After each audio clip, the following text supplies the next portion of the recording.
remember when I first got approached with this project, Jim Beattie shows up at my office uninvited. In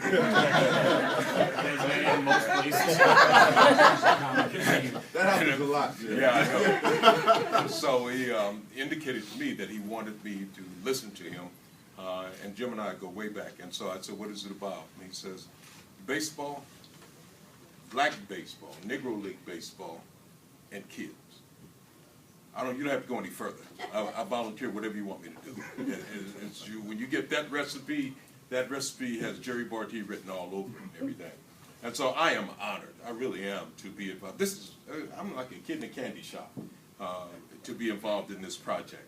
I had the experience over the years to make the journey, if you will, down to Kansas City several times to visit the museum. But nothing like the last 2 visits I've had. I went down there the week after Christmas, drove down because I wanted to meet Bob Kendrick for the first time. And I did. And they had a special exhibit down there about Buck O'Neill. And Buck O'Neill is near and dear to my heart. And you all know of Buck O'Neill, and you certainly, please, I encourage you to read the book. I saw a copy of the book here this morning. But you need to read that. You need to listen, and you'll hear and feel Buck O'Neill. And I had the opportunity to listen to Buck O'Neill personally on several occasions. But as I shared with Bob, the greatest experience I've had with Buck O'Neill was in 1966. And I was at Central High as a senior at that time. And at that time, Central High's baseball team walked north straight down the street to Kellum Field to practice baseball every day after school. And it was late in the spring in 1966 of my senior year.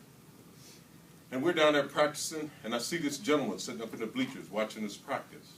Now, I had the opportunity to make a couple of dollars in professional baseball at the high school with the St. Louis Cardinals organization. All right. Chris used to run around and ask for my autograph when he was a kid.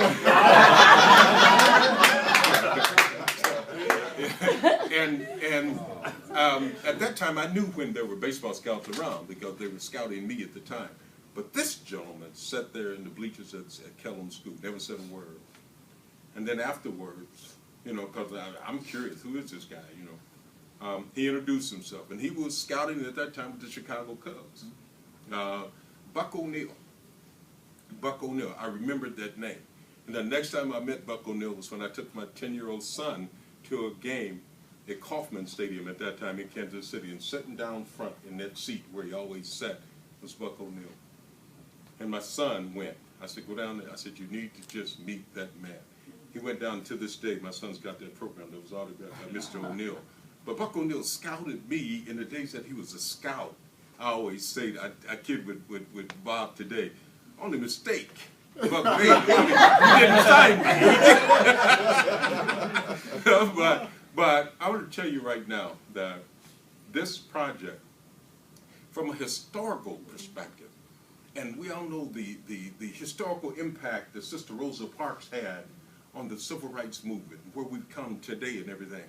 But baseball dealt with civil rights issues a decade prior to that, and if not decades. And the Jackie Robinson arrival into the major leagues was in 1947, years before the Sister Parks took the courageous bold stand on that bus. So baseball is what America, of what we are all about. And so when Jim said he wanted my involvement, I did not hesitate. Young men, you look athletic. Just because you live in Nebraska don't mean you have to be football players. Baseball, I'm telling you, is where you need to be. I have to take this opportunity because one of the integral pieces of this whole project is the involvement of the Omaha Public School District. And our president of the board, Ms. Freddie Gray, was scheduled to be here. Mrs. Gray is ill this morning, and she called, and she asked if I would say a few words on behalf of her and representing her. Well, I'm going to tell the president of the board no, right? So I said, yes, ma'am, I will. So on behalf of the Board of Education and the Superintendent of Schools, Dr. McGill, Omaha Public Schools embraces this project wholeheartedly. Principal Mylan and the exhibit will be down at Conestoga Elementary School to get our individuals that are visitors to our city during the College World Series to come and visit North Omaha, and to visit the exhibit, and to show a shining star, not just the exhibit, but North Omaha. And we are looking forward on this journey. We've got a committee assembled that is moving fast and